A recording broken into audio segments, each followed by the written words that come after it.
So, okay, so you guys were talking about obviously Iran over the weekend, big news.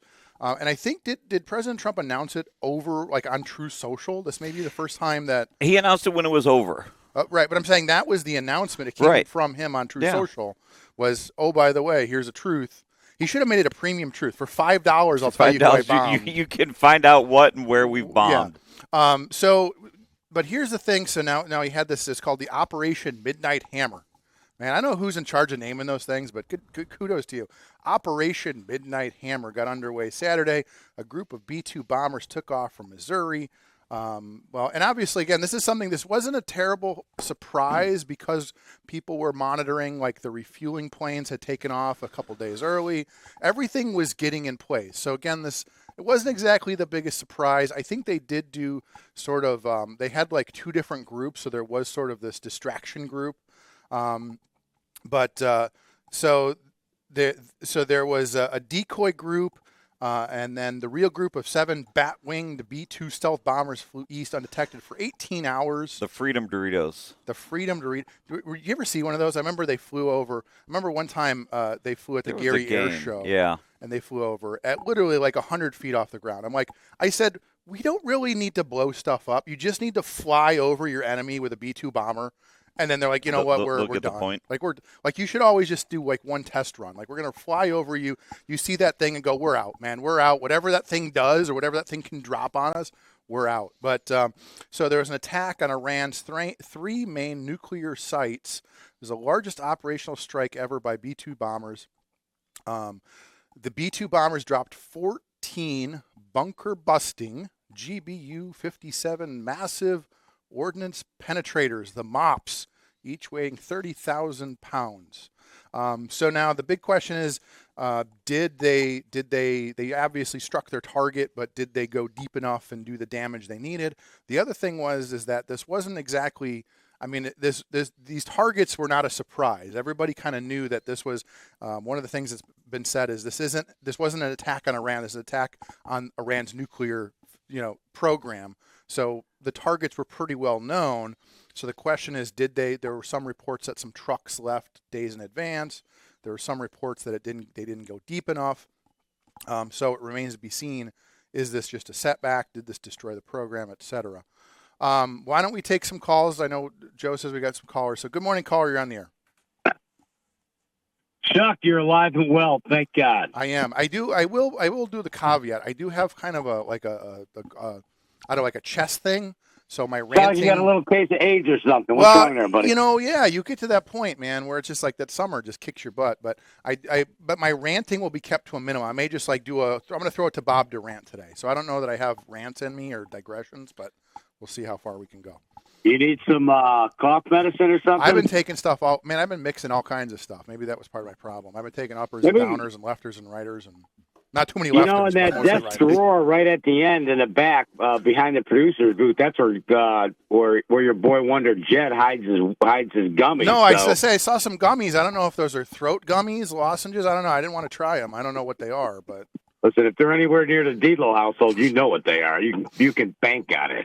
Okay, so what is on your mind this morning, sir? Well, so speaking of fake currencies, when Walt was talking about being in communist China, he wasn't actually in communist China. He was on the south side in Chinatown, and that's how bad that trip went. He's like, I'm not going to really waste 30 gallons of gas getting out of this place again. So, but hey, that counterfeit currency thing, that rang a bell. I was like, oh, I know who did that. That's like the Oscar Martinez got convicted of that, accused of that twice, convicted only once. Him and his wife passing fake currencies in Cherville. I thought that was kind of cute. What a ironic step of I guess what would you call it? The sequential crimes here by famous Democrats. But I thought that was a little interesting. Yeah. But okay. What did you think of the bombing? Because I don't think people realize that what Donald Trump accomplished was probably and hopefully is going to be the end of the international Muslim terrorist ring, to bring that to hopefully a grinding halt. See, here's the thing. I mean, again, I understand, the Go USA, let's blow things up thing, but we've been back and forth with Iran my entire life. I mean, and think about, for those of you that don't know your history, you had the Iranian hostages in '79. You had Iran-Contra in the early '80s. You had, hijackings, bombings. It's kind of the joke. I've been alive so long. Iran was the bad guys and the good guys and the bad guys again. And so, please don't tell me you're going to sound like a Democrat here, Chuck. I'm to bomb you. I am I am the most pessimistic man you'll ever meet. This idea, like, we're just going to bomb them a couple times. See, here's the thing. Like, I was there. I was there when we said we're just going to, 7 days we're going to bomb Iraq and things are good. And then 20 years later, we're, Afghanistan. This idea that we're just get in, get out, just blow some stuff up, drop some mops, get in, get out, and we're home by dinner time. Like, no, it never, ever works that way. Vietnam started as a police action. Walt mentioned Gulf of Tonkin, which probably didn't happen. Weapons of mass destruction didn't happen. So, like, whoa! Take that one back. Which one? They got the photos. What of what of what? Weapons of mass destruction in Iraq. Yes. Under Saddam Hussein? Yes. What did he have? Yeah, he shipped them to Syria. Okay. Why do you think that river turned into a chemical orgy? So this report about WMDs ended up being a 20-year-long action on our part. Cost billions of dollars. We had to reconstruct, and billions of dollars spent, lost, etc. So that's the whole thing. Is I'm just saying, from my perspective, this get in, get out stuff. Like, I know our history. That's not how this usually goes down. So I'm wary about, hey, we're just gonna drop a few bombs, go home, we're good. Like, I know how this escalates, and that's my concern. As we like to say, Chuck has concerns. So that's just my my worldview, having been through this a few times. I worry that this is going to, again, and also I should put the other caveat, as the father of a 17-year-old, watching these things develop is concerning to me as well, right? Well, let's not forget, Chuck, you're the guy who wanted the governor of our state of Indiana to be a guy that wore overalls with a t-shirt and a tie. Oh no, Don Rainwater didn't wear a suit. How dare we couldn't possibly elect Don Rainwater because he doesn't wear a suit. Oh no, he dresses like a college professor. He doesn't even own a shirt with a collar. He never once wore overalls. I don't know where you get that from. You were there. I found he wore a turtleneck and a sport coat. I have the photos with him, so I don't know what you're talking about. It was the month of July. Right, you don't wear turtlenecks and sport coats in the month of July. So is that what you're like? I can't elect that guy. He wears a sport coat. It's like, what was it? Obama didn't wear a suit in the Oval Office, and the Republicans were all worked up. Like, oh, he's wearing a turtleneck. He didn't wear a tie in the Oval Office. He wore a tan suit after Labor Day. How can we possibly support such a? Again, it's like, if I ran for office, I'd wear like wrinkled shirts, walking around going, "Hey, I got nothing. I'm just gonna leave you alone." Like, I'm sorry, I don't own 10 suits, and I don't wear $1,000 suits. What is that? What is that? You always bring that up, but. Okay, anyway, and look at what Indiana's going through right now. I would elect the man in the overalls any day. I would elect the man in overalls for any position. I'm sorry, I disagree with you on that. Historically, the guys in the overalls are the ones that get stuff done. The guys in the suits are the ones I don't trust. Like I said, a libertarian is simply a process for becoming a Democrat. That's all. Oh, and the Democrats say the exact same thing about. Okay. So listen, how's the temperature in the studio there? It looks like your sidekick Barbarino is he's got about 1.5 pounds already. Oh yeah, between that, the Ozempic, and Chuck being patient zero over here, I am withering. I am not contagious. It is not a contagious thing. It is I don't do heat transitions well. It happens. Here's breaking news from Lake Central football program. A young man has just passed out. It looks like it's Chuck's son. He's okay. He's coming too, but he's got a bag of ice on his head now. So I had to drop off my son at football. They're going to camp. I don't know how my son's playing football. Trust me, I'm as confused as everybody else. He's a violent young man who's been held back in a crazy household. I ran into the coach at Strax a while back. I said, we're not a football family. I said, if you want him, that's fine. I said, he doesn't know anything about football. He's never played football, but if you want to teach him football, feel free. I said, I'll support you from the stands and whatnot. What is your kid, like 6'6" and like 240 on something like that? Well, that's how they found him. They saw him working out, and they're like, hey, we need you to tackle things or whatever he does on the line. We need you to be the On the end line. of the line and the tackle. Things. Honestly, anything for us. Yeah, plus we heard your dad knows almost nothing about any athletic thing ever. I did. So you've got the potential to be coming in untrained. That's fair, not though, true. If you've seen Chuck, he looks like one of them professional curlers. Here's what you do when you tell me that. Like I know what Chuck looks like. I've had to roll him into a restaurant before. Okay, so this is the thing. Once I found out he was on defense, I said, "Here, we're gonna go watch The Water Boy," and I said, "That's your job. Like you just do that and you Chuck.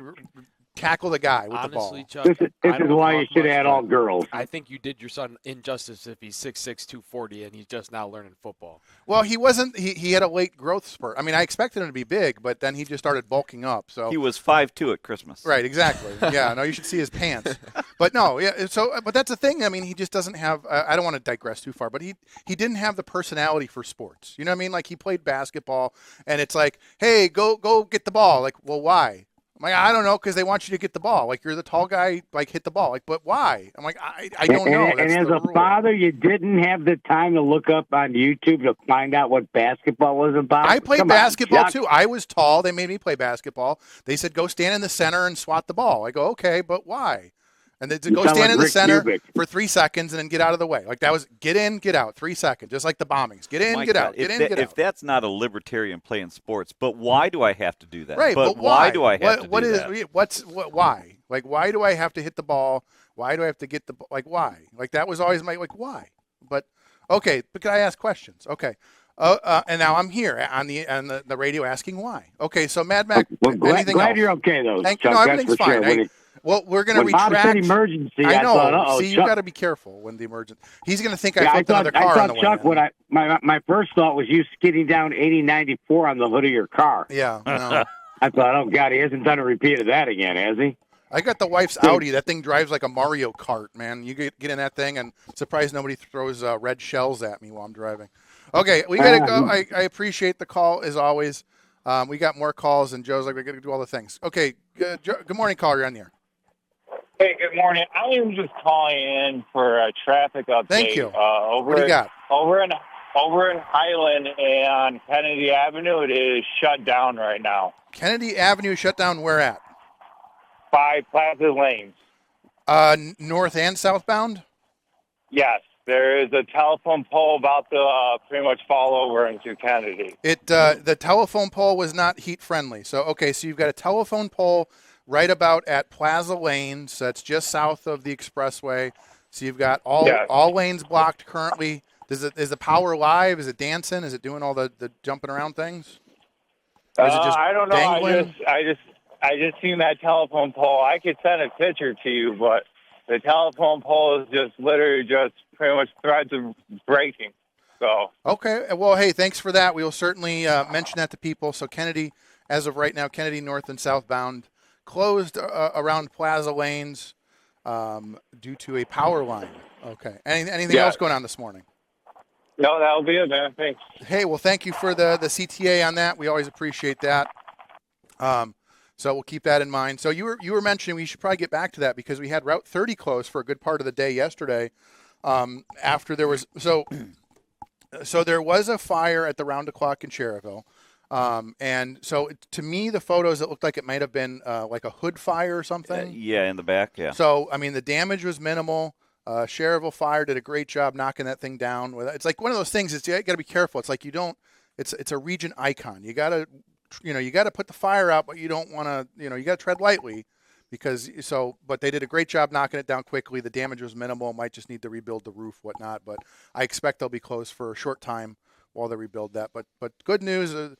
I think I heard a rumor that literally like a couple of the customers grabbed the lemon rice soup and ran it out the front door and saved the lemon rice soup. Just to save the soup. So because I don't know, you eat a whole lot of soup and it's 100 degrees, but at the very least they did save the soup. Admittedly, you say that the Shoops in Cherville had their chicken and shells this weekend, and I had a big old bowl of chicken and shell soup. It was 300 degrees outside, but it was fantastic. And Shoop's chili, fantastic.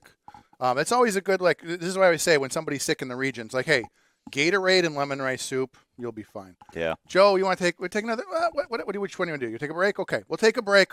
We'll be back with more Summer of Chuck 2. Chuck, Bob, Joe, Matt, you, me. Where'd Matt go? He's doing stuff. He's eating breakfast. Matt. There he is. Okay, we'll be back with more after this.